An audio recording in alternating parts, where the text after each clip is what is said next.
Hello, welcome to Ennara Reacts. Today I'm watching another video from the Fat Electrician. This one is on the biggest logistical flex of all time, the Berlin Airlift. So let's see what he has to say about that. Yes, that time that communists tried to starve an entire city, so America and the UK teamed up to deliver 4.6 billion pounds of food and supplies to that city using nothing but cargo planes. Today we're talking about the biggest economic and logistical flex of all time, America's Operation Vittles and the UK's Operation Plainfield, coming together to be known as the Berlin Airlift. But first, a word from our sponsor. This video is brought to you by Henson's Shaving. Okay, here's the deal. Henson's is a family-owned machine shop that makes parts for the aerospace industry. There's literally parts on the Mars rover that these guys made, and one day they woke up and they're like, hey, we're just gonna make the most precise safety razor on the market. And this is it. This is all they sell. It comes in aluminum or titanium. If you want to pay extra, it comes with a little stand. And then they also sell the razor blades, so you have a one-stop shop, not because their razor blades are proprietary, because this thing will take any shaving razor blade on the market. You don't have to buy their proprietary cartridge. You don't have to sign up for their monthly delivery thing. No, you buy this one time and then you can put any 5-cent razor in it and shave for the rest of your life. So the product itself is fantastic, but more importantly, the company is awesome because every time a YouTuber does an ad like this, they get sent a little media packet full of talking points, what to say, what not to say, and so on. Now, I'm not supposed to disclose this, but the brief that I got for Henson's basically said there is no script, do whatever you want, we trust you. Also, in the first paragraph, they said this, quote,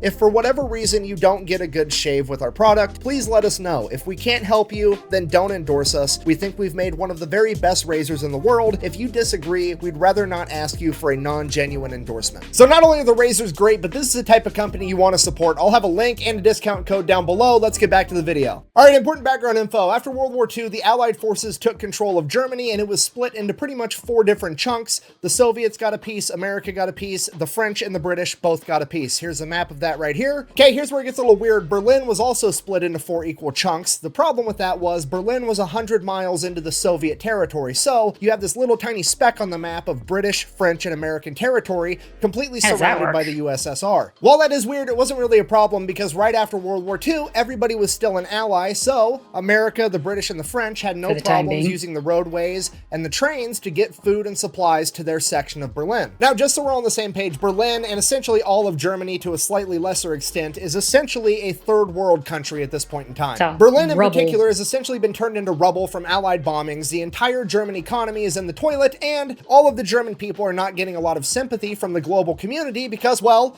they kind of started it. Now, with the Allied forces in control of Germany, it is their job and their responsibility to help take care of the German people. Now, the Western powers, America, Great Britain, and France, they're all on the same page. They all have the same game plan. They want to go in, render aid in the short term to the German people, then in the long term, help prop up their economy, get them back on their own feet, and then they can leave. The USSR, on the other hand, aka the communists, absolutely hate that idea. The last thing a bunch of communists want is people being able to take care of themselves, so they step in and they're like, no, absolutely not. We're going to build a communist utopia out of this place. So, in order to stop the Western powers from helping Germany, they decide that they're going to print billions and billions of Reichsmarks, the German currency. They devalue the currency so there's so much money that it's no longer a store of value, to the point that it literally takes a wheelbarrow full of money to buy a loaf of bread. Because of this, the already struggling German economy completely collapses and a black market sets in, and the new currency for Germany is essentially cigarettes and food. And this goes on for like 2 years with the West trying to negotiate with the USSR on how to proceed. And during that time, the people of Berlin are quite literally starving and freezing to death, with the average Berliner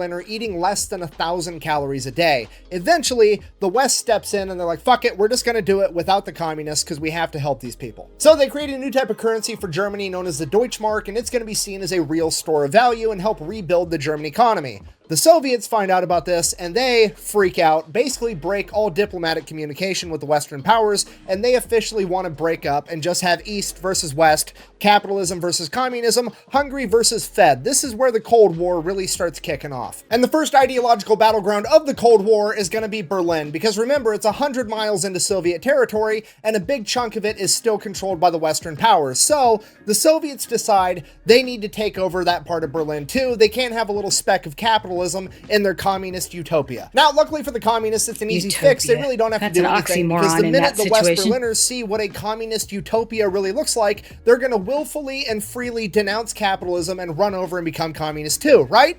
Wrong. That's never going to happen, because communism sucks. It's always sucked, and it's always going to suck. Yep. So the communists are going to do what they always do. They are going to basically present West Berlin the option: join, or we will attempt to kill you. Because if you don't know, that's the dirty little secret to communism. They always talk about seizing the means of production. What they never bother to tell you is that people are also part of that means of production, and they will seize you too. So that's exactly what they do. They attempt to seize West Berlin. They blockade it off from the Western powers. They cut off every road, every railway, and every waterway so that the Western powers cannot get West Berlin food or any other supplies. And then they cut off the power to that section of the city, quite literally freezing and starving them to death until they comply. So obviously this is a diplomatic and humanitarian disaster. All the military leadership runs over to President Truman and they're like, hey, what do you want us to do? Basically, we got three options. Option A, we can start rolling tanks in and kick off World War III right now. Option B, we can just leave the Berlin people there to die.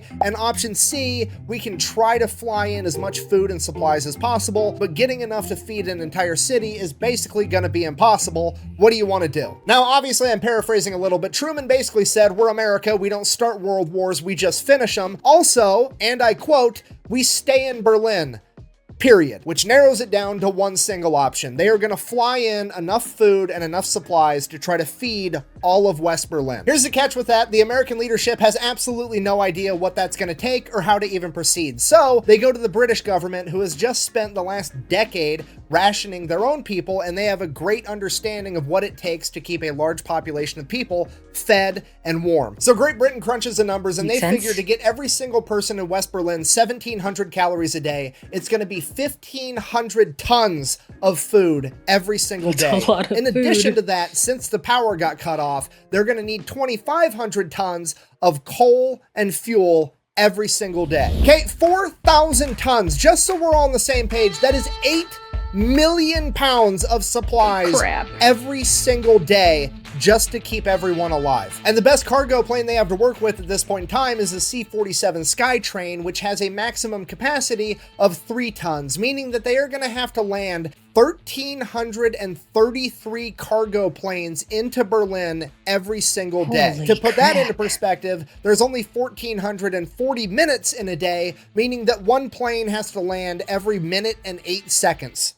That's not This is possible. impossible. Despite that, the newly formed United States Air Force says, hold my nuclear bombs and watch this shit, because on June 26, 1948, 2 days after the Soviet blockade, they launch Operation Vittles, where they are going to try to feed an entire city via cargo plane. 2 days after that, June 28th, the UK says, hey, we're going to help too, and the RAF launches Operation Planefare, and together this becomes known as the Berlin Airlift, and right out of the gate, it is a complete and utter shit show. They're trying to fly in planes from absolutely everywhere. It is disorganized chaos. There's planes crashing. There's mid-air collisions. It's a complete disaster, and on their best day, they're maybe able to get 1,000 tons of supplies, less than a fifth of what they need. Now, at this point, the conditions in Berlin are getting worse and worse by the day. The communists are essentially laughing at the stupid capitalist pigs, at which point America calls up one of its main characters, a man by the name of General William Tunner.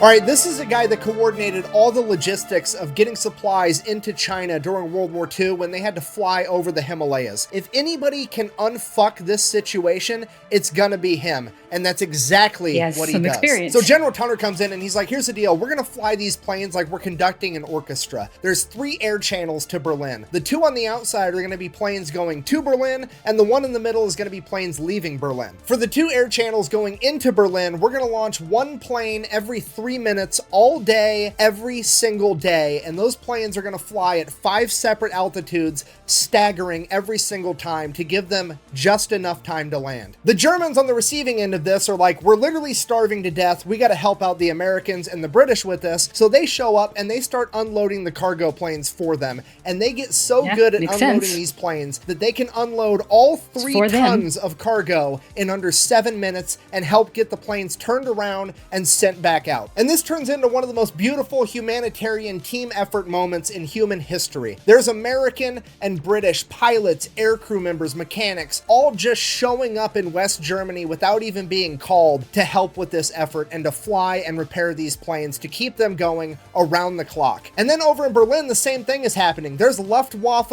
airplane mechanics showing up to help repair the American and British cargo planes to keep everything running. The two sides that were fighting against each other just a few years ago are now working together to save people. Everybody involved in this operation gets so good at what they're doing that the choke point that's holding up even more progress is that they don't have enough airfields to land the planes on. So the Germans straight up build another one. The only problem with that was there was this big ass apartment building in the way, and when the pilots lowered their landing gear would only clear that apartment roof by like 20 feet, which seems like it would be kind of terrifying. So the Germans are like, hey, you want us to rip that apartment building down? What do you guys want us to do? And the American and RAF pilots are like, bro, we just got done flying in World War II with you guys and the Japanese shooting at us.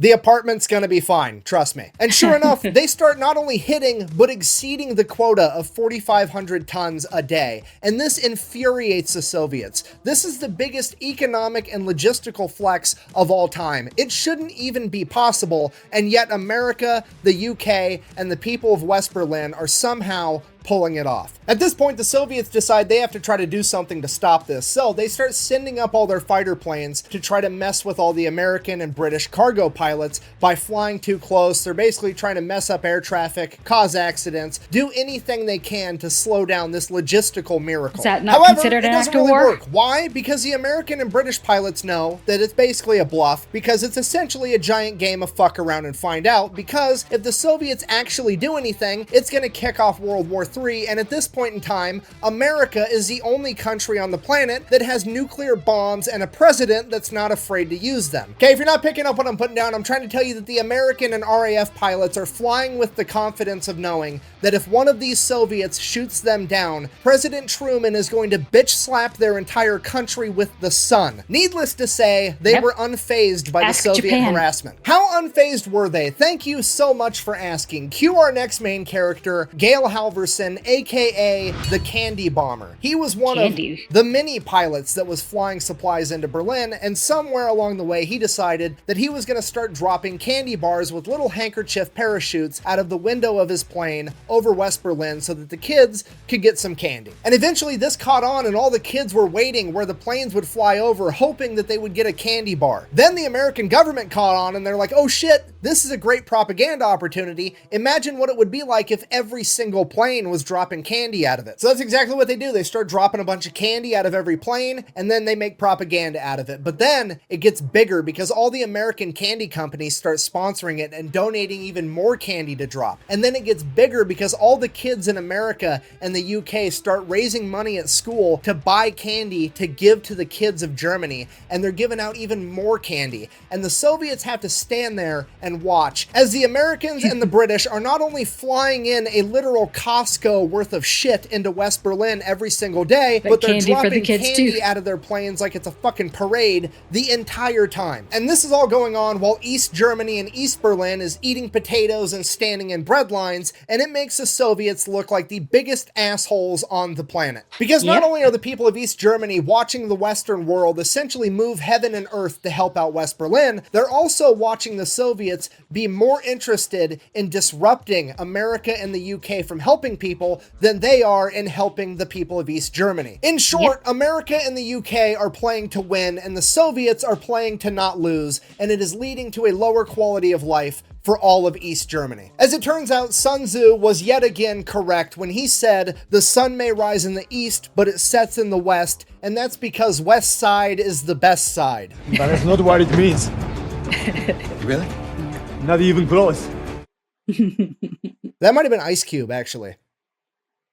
Anyways, so now in retaliation for all this, America and the UK and pretty much the entire Western world are going to put a bunch of embargoes on the Soviet Union and punish them financially and economically. Now, the Soviets absolutely cannot afford this, but they keep telling themselves, it's okay, winter is coming, and as soon as winter gets here, they're not going to be able to land all these planes, and this whole thing's going to fall apart. We just have to wait out long enough for winter to slow down America and the UK. So that's what they do. They just try to shoulder the financial burden and wait for winter to come and put a stop to this entire thing. Winter comes, and winter, it does slow down some of the flights, but here's the catch. America was also developing bigger, better cargo planes, and now America isn't just flying the C-47, America's flying their new cargo plane, the C-74 Globemaster, and as opposed to the previous C-47 carrying only 3 tons, the Globemaster can carry 25. So Holy despite crap, the fact that's that a big weather jump. can sometimes delay flights, America and the UK continue to improve and increase the amount of supplies that they are delivering daily. And by Easter Sunday, 1949, they would break their own record, landing 1,383 planes in a single day, delivering 13,000 tons of supplies, which is 26 million pounds, which obviously is like 11.8 million kilograms or roughly 87 blue whales. Yeah, the United States Air Force and the RAF shipped 87 blue whales worth of crap into West Berlin in a single day. And because of this, it becomes very apparent to the Soviet Union that America can and will keep this shit up forever if they have to. And they are finally forced to give up the blockade because they cannot shoulder the financial burden anymore. And communism that would sucks. come down on May 12th, 1949. And with the roads and railways to West Berlin finally open once again, the Berlin Airlift would come to an end after 15 months, 277,000 flights spanning 92,000 miles and delivering 2.3 million tons of aid, which is roughly 4.6 billion pounds or 15,333.33333333 blue whales. This is the greatest logistical and humanitarian feat ever accomplished, and the Western world did it with communism doing everything it could to slow it down. So in conclusion, fuck communism. The best way to support the channel is go buy some merch at thefatelectrician.com. Quack bang, out. And then the Soviet Union got all pissy and built a wall through the middle of Germany, and that's what we're going to talk about next week. Well, there you go. The biggest logistical flex on the part of the Western Allies against communism and delivering aid to Berlin.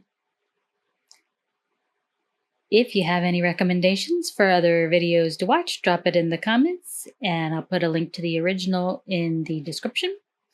And thanks for watching. Remember to hit like and subscribe.